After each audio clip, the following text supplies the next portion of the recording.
Oh boy, ladies and gentlemen, we need this recap more than ever. For those of you who missed it, this will be a recap of the weekly stream that I have on my stream channel at APB Show, link down below. I have a stream every Saturday, 7 p.m. Eastern Time, where I talk about all sorts of stuff. My brother is also about to do some stream, and there will be one stream coming up where he will stream with his friends. So once again, go check all of them out on my stream channel, link down below.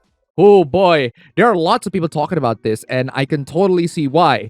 Let's talk about Canada's Bill C-11. What's Bill C-11? Well, it's a new Canadian bill that basically says that all platforms hosting audio-visual content must make financial contributions to producing officially recognized CanCon, basically the legacy Canadian media. To put a long story short, the legacy Canadian media wants a piece of the revenue pie generated by Canadian content creators. They're going to promote content creators that they like up on the algorithms and demote content creators that they don't like down the algorithms. It's a way for Canada to basically try to dominate the social media algorithms so that a few content creators from Canada that are approved by them can dominate the feed, but many other content creators from Canada that don't get approved by them get downvoted in the feed. The legacy media will always do everything that it can to make the general public to go back and watch them, or else their company will wither and die. Well, maybe if you try to adapt to the current situation and try to publish good stuff, we don't have to come into that.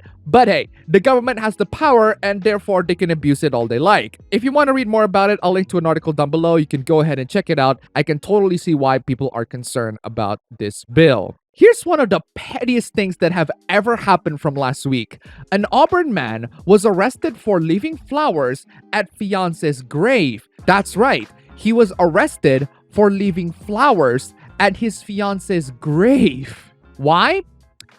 Because he's littering. That's right, leaving flowers at your loved one's grave is littering. Jesus, we're living in a clown world, I swear. It turns out that all of this was reported by his own father-in-law. That's right, the fiance's father reported him to the police. He signed a warrant against him because he got him arrested for littering. This is one of the pettiest stories I've ever seen in my life, and I've seen lots of petty stuff. Maybe there's more context to the story behind these two, but still, using social media as the basis for an artificial intelligence's training data is always a bad idea. Microsoft's Thai AI is a great example of this. You can read all about it in Know Your Meme or search for videos about the AI. It's pretty funny because it gets into people abusing the AI to the point where it tweets straight up horrendous and bigoted stuff. It's also pretty tragic because when things get really fun, Microsoft pulled the plug on it. Rest in peace, Tay. Your edginess will be missed. That still doesn't stop other programmers and researchers from trying again, but this time, they're doing it for the lulz. AI trained on 4chan becomes hate speech machine. They're making Tay again. They're making Tay again! She's raising from the grave. Make Tay great again! The thing is, this one is actually deliberately done to be hateful because otherwise, why would the researcher use this poll of all places as the basis for the AI's training data? 3.3 million threads from poll 2, and the result is just as you'd expected. The AI spews the same kind of stuff that poll spews, as in hateful, bigoted stuff. You can watch Kilcher's video linked down below for more details. It's actually pretty cool and pretty funny. But there's actually more comedic content beyond the video. This article just highlights the academic community absolutely fuming. And I mean fuming. One considers this an unethical experiment using AI. Well, thank you, Captain Obvious. Next thing you're telling me is YouTube pranks aren't real social experiments. Open science and software are wonderful principles, but must be balanced against potential harm. Yeah, it's almost as if open source softwares will lead into people forking those softwares and making stuff on their own. Some of them are actually harmful. That's one of the few risks of making softwares open source. In the same way, it's one of the few risks of making things in public domain. People will make crap with it, and you can't always control it. Medical research has a strong ethics culture because we have an awful history of causing harm to people, usually from disempowered groups. Well, this isn't a medical research. This is a prank. Just for the lulz. To the users of poll, no one is really harmed by this prank. In fact, the 4chan users actually figured out that it's just a bot. But it's not just one bot, it's actually multiple bots. It's gotten so advanced that the bots are accusing each other of being bots. It's the funniest thing ever, I swear. Go watch the video down below. He performed human experiments without informing users without consent or oversight. Human experiments? What an unnecessarily academic way of describing a prank! This breaches every principle of human research ethics. Well, duh! What are you looking for? Why do you think that this is an academic research? It's a prank. Even Kilcher, the creator of this whole mess, only found vague, grandstanding statements about harm, but absolutely zero instances of actual harm. It's a magic word these people say, but then nothing more.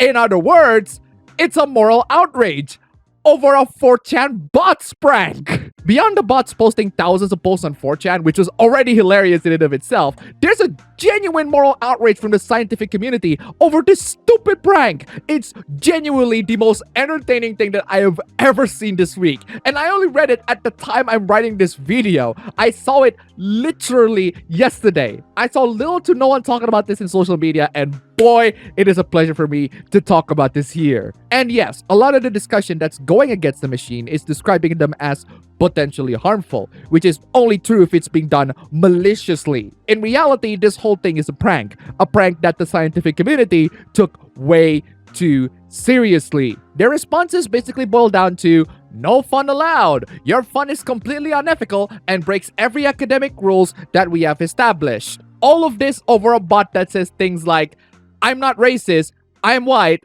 and I have a Latina girlfriend. No, really, the bot actually said that. It's kind of interesting that people always depict drinking as this really cool thing. I, on the other hand, don't really like drinking. I've drunk alcohol before. It's not my thing. I've tried smoking and vaping before. It's not my thing either. But hey, if you enjoy them, that's perfectly fine. I do find a lot of the anti-smoking, anti-drinking, anti-drugs ads in general getting on my nerves at times. They can be really annoying, really confrontational, and sometimes even really scary. But hey, do I look like the kind of guy that would do that to a kid like you? Yes! Is it over yet? Is it over? Is it over yet? But you know what we haven't seen a lot these days? Actually, you know what we haven't seen in general? Pro-drinking PSAs. One of my hottest sincere takes is that a significant proportion of our mental health crisis probably has to do with our society's historically unprecedented levels of sobriety. That's right, guys. Society is mentally ill because they're sober. I'm sorry, but is this like thank you for smoking, except it's thank you for drinking? Like, I'm just not convinced that humans are meant to face the world sober, and our ancestors were basically constantly buzzed or drunk. You know what? I agree on that part. I agree that a lot of the stuff that human beings make in this life are things that they probably make when they're flipping drunk. And a lot of them are admittedly pretty great, but I don't agree that our mental health crisis because most of us are sober. And yes, that is capitalism's fault. Because of course it is. Of course it's capitalism's fault. I don't think I need to eat more. I think I have enough of socialists and commies in my timeline already. And I prefer them to be dropped off of the helicopters. Guys, it's Pride Month. And you know what that means? More Pride Month Hooplas! Did you know that just because you're part of the LGBT doesn't mean you're all oppressed, or at least not equally oppressed? That's right, white gay men. Just because you're gay doesn't mean you're not privileged. A West Virginia lawmaker is facing calls to resign after comparing LGBT people to the KK. Okay. I mean, why do you look like that? Like, why? Can someone who take this picture please redo them? He looked really stupid. Apparently, he also implied that he would kill his kids if they were gay.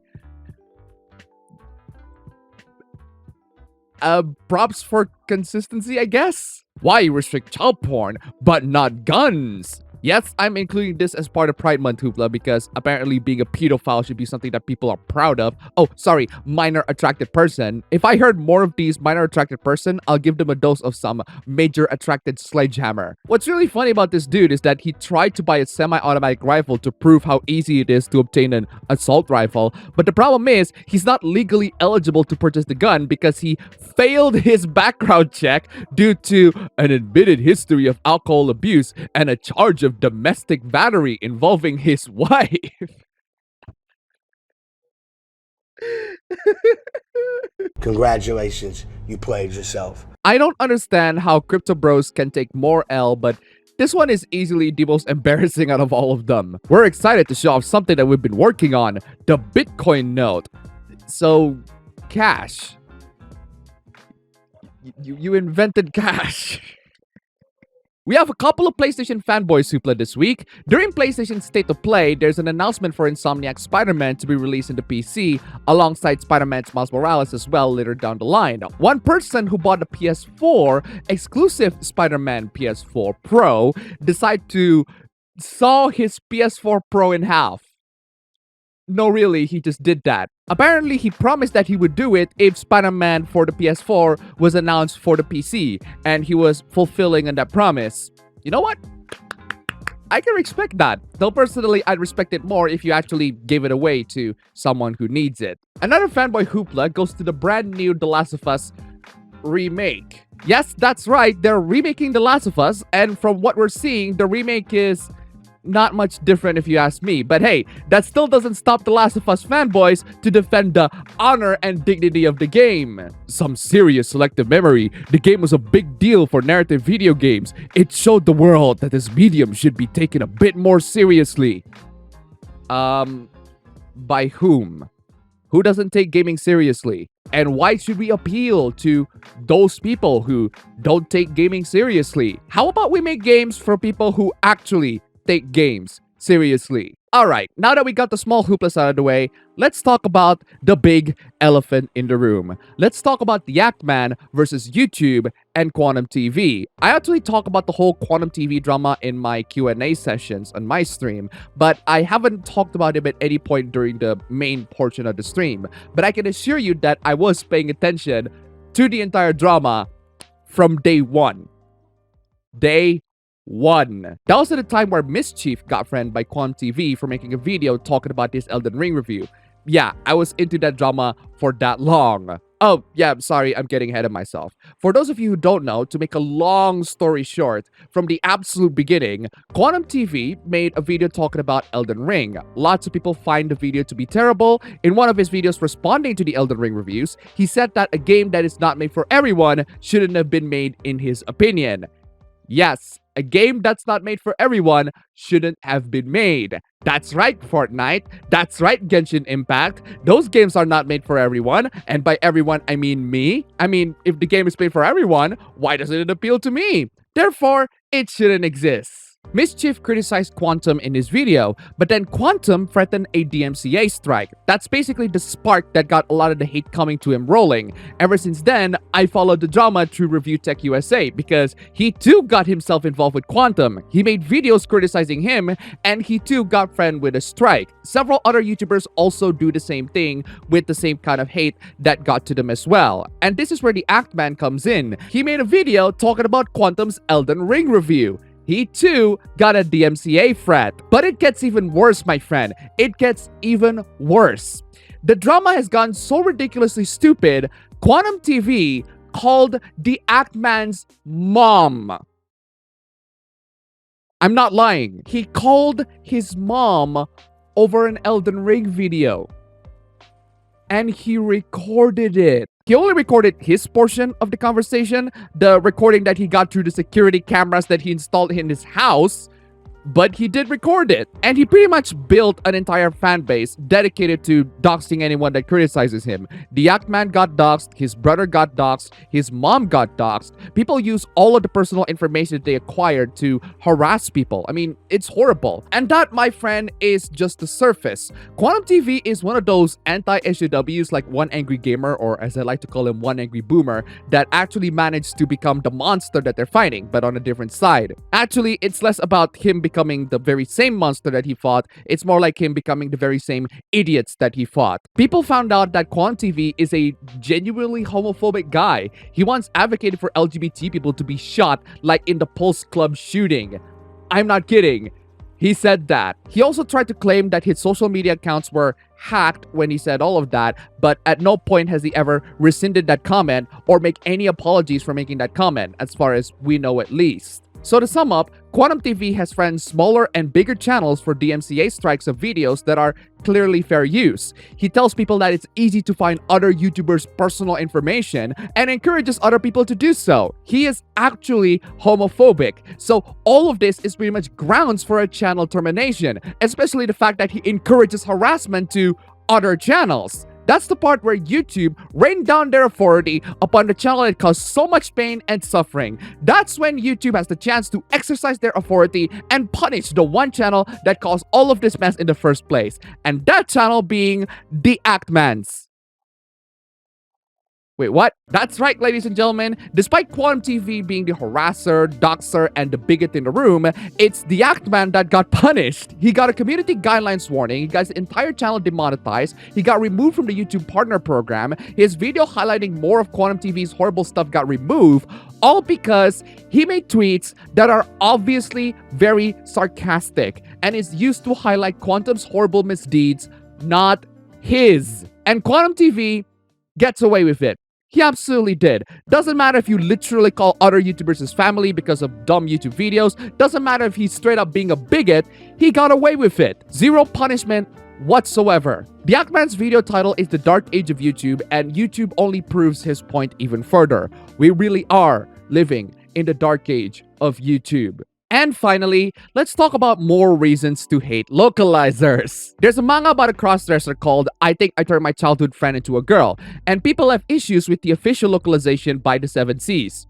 Not the Pirates 7 Seas, not that 7 Seas. The reason is because the dialogues in the official translation changes feminine male into a transgender girl. So I decided to take it a little bit further and actually read the manga. I read it on Tachiyomi. This such a great app. I really love Tachiyomi. It is such a great app. What I found out about localization Hooplas is that while there are some egregious changes that really misses the point of the conversation, there might be some additional context that I missed that would explain why they would make the change. So I read them up to chapter 3, I think. And no, the complaints were totally justified. It's even more so when the complaints are coming from an actual scanlator. So let's provide some context here. The context of the manga is that there's a guy who likes to apply beautiful makeup to his childhood friend, to the point where his childhood friend is comfortable with presenting himself as female. So it's basically Dress Up Darling, except instead of a hot otaku chick, it's a guy childhood best friend who looks feminine enough to pass as a girl. Nothing wrong with it so far. In fact, the manga is alright in my opinion. It's okay. But we're not talking about the story here. We're talking about the quality of the translation. And like all translation hooplas, I'd say most of them are perfectly fine. It's just that there are like... Actually, no. This one is pretty major. First off, the manga is talking about cross-dressing, and yet the official release heavily implies many times that the person is transgender. Granted, there are lots of stories of transgender people finding and accepting their identities through cross-dressing, but it's not always a clear-cut case. Reducing transgender people to, oh, they're just cross-dressers is very denigrating to trans people. What absolutely bothered me is when the official release referred to the cross-dresser as a she, even though the Japanese release doesn't refer to him as a she, and the character himself continuously and explicitly states that he's a guy. Misgendering is not okay. That's what a lot of these LGBT activists said, but apparently it's okay if it conforms into my personal headcanon, which in this case the official canon, and I have issues with that. Just because it's in the official release doesn't make it right. Thankfully, I don't have to read the official release because I have Tachiyomi, and Tachiyomi pretty much provides the scanlated versions from people who actually took their job seriously and not using manga as a medium to push their political agendas. I get how fan subs on animes these days are dying because we have simulcasts and they immediately release it from day one. That's why manga is infinitely better. You can read the official release later down the line, which has the potential of being butchered by these entitled localizers, or the scanlated versions that are made by people who actually have skills and talent and did it with so much love and passion that they're willing to do it for free. The official publisher of 7 Seas are looking into this matter even further. Good for them, but this really shouldn't have happened in the first place. Apparently, the localizers contacted trans people in this matter, but cross-dressers aren't always trans, and trans people aren't always cross-dressers. And no, people would still care if it's not gender-related, especially when it's political-related. See Neo Twewi's mistranslations. If you want to see a real depiction of a trans person in anime that's actually done well, Check out Zombieland Saga. Yes, Zombieland Saga. I was wrong. I will 100% admit that. Lily is a genuine trans rep that I can totally get behind, and one that actually wants to be identified as a girl. If the male crossdresser still wants to identify as a male, then the person is not trans. In the same way, if the female crossdresser still wants to identify as a woman, then the person is not, trans. That's really not that hard to comprehend. And yet people want to insert their trans identities into it, and you wonder why people hate localizers. And I think that's all for the recap today. Again, this recap is not monetized at all, so if you want to support this channel, if you want to see more content like this, please give this video a like, subscribe to this channel, and of course subscribe to the APB stream channel, link down below. You can support this channel even more by donating through whatever means you like, links down below. Thank you so much for watching, and I'll see you all in the next one.